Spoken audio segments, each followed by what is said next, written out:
Se você sente dificuldade de visualizar o plano sutil enquanto medita, se você gostaria de poder ouvir a espiritualidade, de poder ver a espiritualidade, de ter essa sensação de que está mais próxima da espiritualidade e não consegue, como se você tivesse um bloqueio, isso tem uma explicação e esse vídeo é para você. Mas antes, deixa eu me apresentar. Meu nome é Camila Cunha, eu estou terapeuta, mentora espiritual, especialista em leitura áurica e desenvolvimento mediúnico. Aqui embaixo tem o link do meu Instagram, lá você vai encontrar muito conteúdo sobre a espiritualidade, sobre maldições familiares, sobre a leitura áurica em si, sobre a mediunidade, e é aquela espiritualidade pé no chão. Eu sempre vou bater muito nessa tecla. Espiritualidade precisa ser pé no chão. Aqui a gente não terceiriza a responsabilidade para a espiritualidade, a gente faz o que precisa ser feito, que é o que eu chamo tantas vezes e que já tem gente até que fala para mim assim, vou fazer igual a Camila fala, é o básico bem feito, é o básico bem feito, certo? Então vamos lá. Por que que algumas pessoas não conseguem? Algumas têm uma facilidade de acessar, ver, ouve, sente, e é como se tivesse vivendo nas duas dimensões, enquanto tem outras pessoas que nem com meditação guiada conseguem sair do lugar. Vou te explicar o que acontece. Acontece que algumas pessoas fizeram um acordo antes de encarnar, pedindo para não desbloquear essa habilidade. Por quê? Porque algumas pessoas vieram para cá com missões específicas para ajudar na transição planetária. A Camila e as outras pessoas, elas não têm missões de alma? Tem missões de alma, que todo mundo tem missão de alma. Porque toda pessoa, todo ser que está encarnado aqui na Terra tem uma missão de alma. Todas elas são igualmente importantes, mas cada um no seu quadrado. E algumas dessas pessoas têm esse papel fundamental no processo de transição planetária. E aí o que acontece? Se esses seres tivessem o acesso direto à espiritualidade, a outros planos mais sutis, essas pessoas não iam querer voltar. Porque são pessoas que são almas que estão acostumadas com a sutileza, que já se sentem um peixe fora d'água aqui na Terra, que já têm a sensação de que elas estão presas e que aqui tudo é uma bagunça e que aqui só tem coisa ruim e que acontecem coisas tristes, e isso é tão opressor, que se elas tivessem acesso liberado a dimensões superiores, elas não iam querer mais voltar. E isso atrapalharia todo o processo, todo o movimento de missão de alma. E aí, por isso, algumas pessoas escolhem não desenvolver algumas habilidades. O que pode acontecer no processo, que é o que acontece comigo?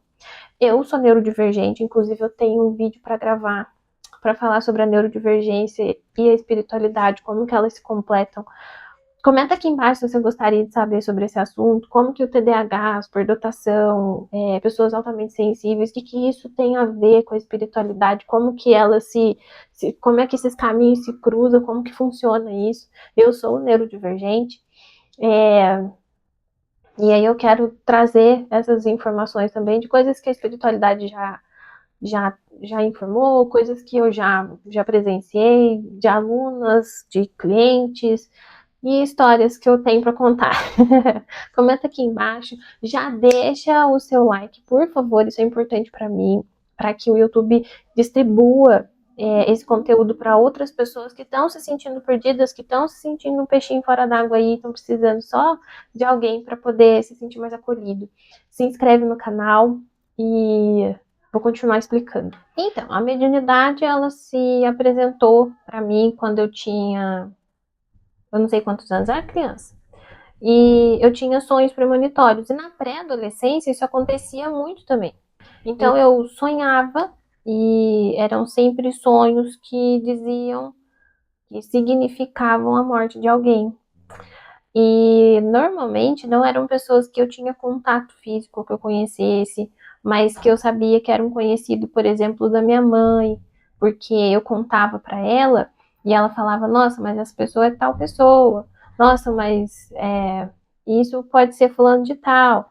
E eu acho que era assim porque eu precisava saber que a minha mediunidade, ela tinha esse movimento, mas ao mesmo tempo, se fosse alguém muito próximo de mim, eu sofreria. Então, talvez tenha sido uma forma de não me machucar, mas ao mesmo tempo, para que eu soubesse que minha mediunidade ela se apresentou logo na infância e na pré-adolescência. Já na adolescência, eu já não queria mais estar sonhando com essas coisas, era muito ruim, porque não eram sonhos premonitórios bons, sempre era de morte. Então, eu não queria mais. Porque eu tava levando a mensagem para as pessoas e não para as pessoas, né, para minha mãe, eu só contava para minha mãe. E depois tudo ia se confirmando e era em pouco tempo também, questão de 24 horas, menos de 24 horas as coisas aconteciam. E aí eu pedi para a espiritualidade para poder parar, eu não queria mais. A vida toda, desde que eu me entendo por gente, eu sinto tudo de uma forma muito intensa. Quando eu falo tudo, é tudo mesmo. Desde etiqueta da roupa no meu corpo até o que a pessoa, como a pessoa é, se ela é confiável, se ela não é confiável. Nesse nível, assim. Então, eu também fazia acessos telepáticos também, eu acessava algumas informações, nada que fosse comprometer as pessoas, né? E eu também não tinha controle, eu não estava sendo antiética. De repente o pensamento vinha, eu falava e a pessoa falava, eu estava pensando exatamente nisso agora. Então, esses detalhes, sempre fui muito observadora, então sempre peguei, assim, as emoções das pessoas. Então, eu sempre soube quando a pessoa... eu sabia exatamente quando a pessoa estava triste, quando ela estava com raiva, quando ela estava com algum problema, quando ela estava feliz demais, quando ela estava excitada demais.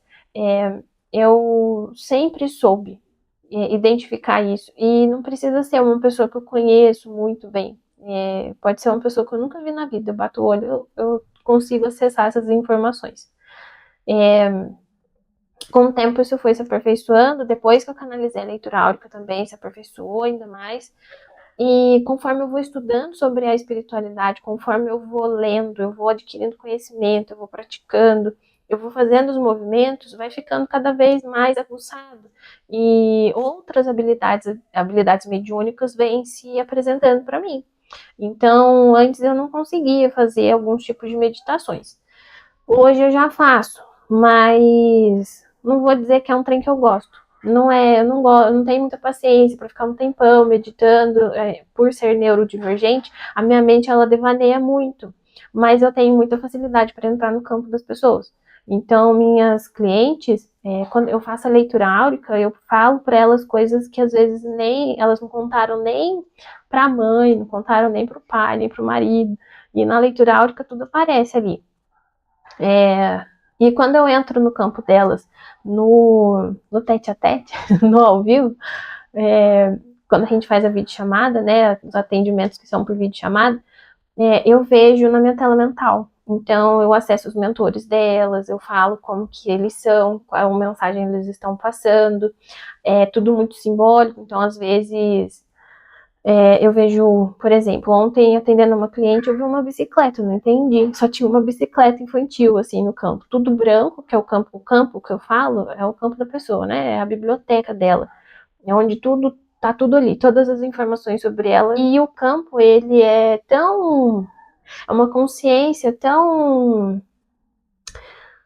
consciente, eu não tenho como falar de outra forma, que ele me mostra exatamente o que precisa ser trabalhado naquele momento. O que naquele momento está bloqueando a vida dela de alguma forma. E essa é uma cliente que ela estava falando sobre a insegurança e sobre sempre ficar sentindo que está fazendo alguma coisa errada. E o desespero que dá quando ela, sem querer, faz alguma coisa errada, por exemplo, no trabalho. E aí, quando eu entrei no campo dela, eu vi uma bicicleta. Uma bicicleta pequena. E aí eu perguntei para ela, olha, eu não vejo você no campo, não tô vendo nenhum mentor, nenhuma mentora, não tô vendo nenhuma entidade, porque também aparecem algumas entidades da Umbanda, né? Mas eu tô vendo uma bicicleta infantil. Você tem alguma história com uma bicicleta infantil? E aí ela falou na mesma hora, ela nem pensou para responder, ela falou, tenho.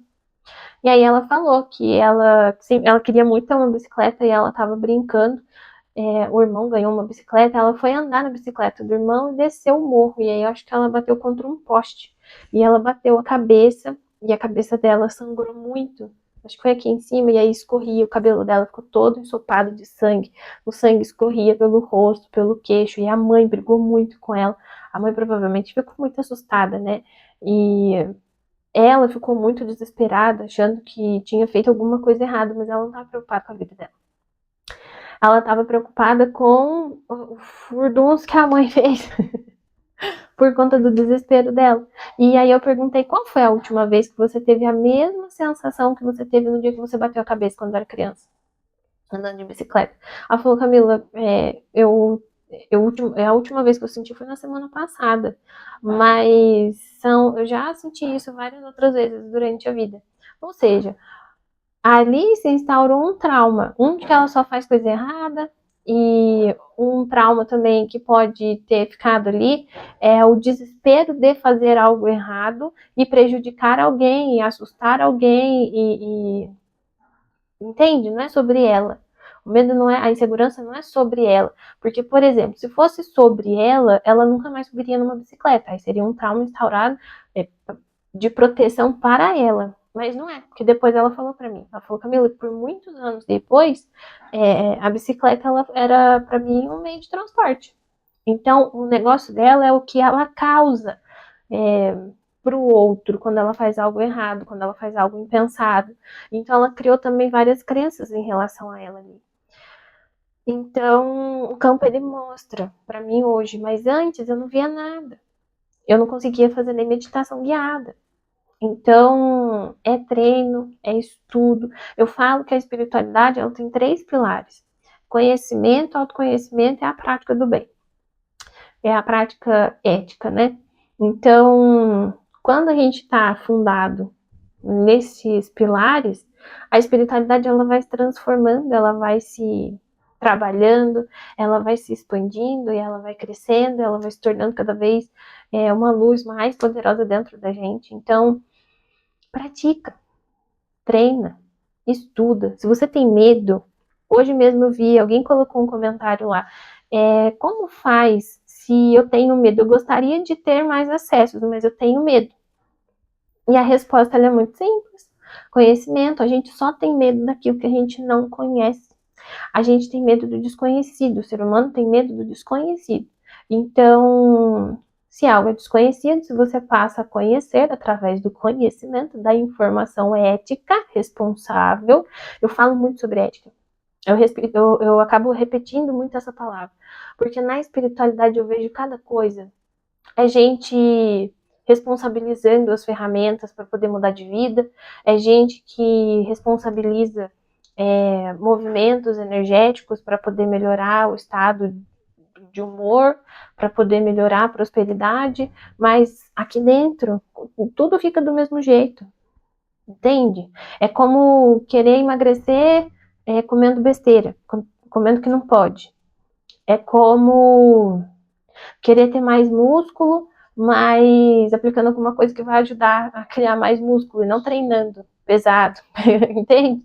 É como se estivesse pegando, atalhos. E na espiritualidade não tem atalho, porque a espiritualidade é como na natureza. A natureza ela segue ciclo, então a gente planta, a gente rega, ela cresce um pouquinho, cresce mais um pouquinho, vai crescendo, crescendo, crescendo, crescendo, crescendo até florir, até virar fruta. É assim, é um ciclo e não dá para pular eles. Já deixa a sua curtida, se inscreve no canal, vai lá no meu Instagram para poder ter acesso a conteúdos diferentes daqui do YouTube. O que eu posto aqui eu não posto lá. E é isso. Assim falei com muito amor e carinho da minha alma para a sua. Eu amo e honro a sua vida. Até o próximo vídeo.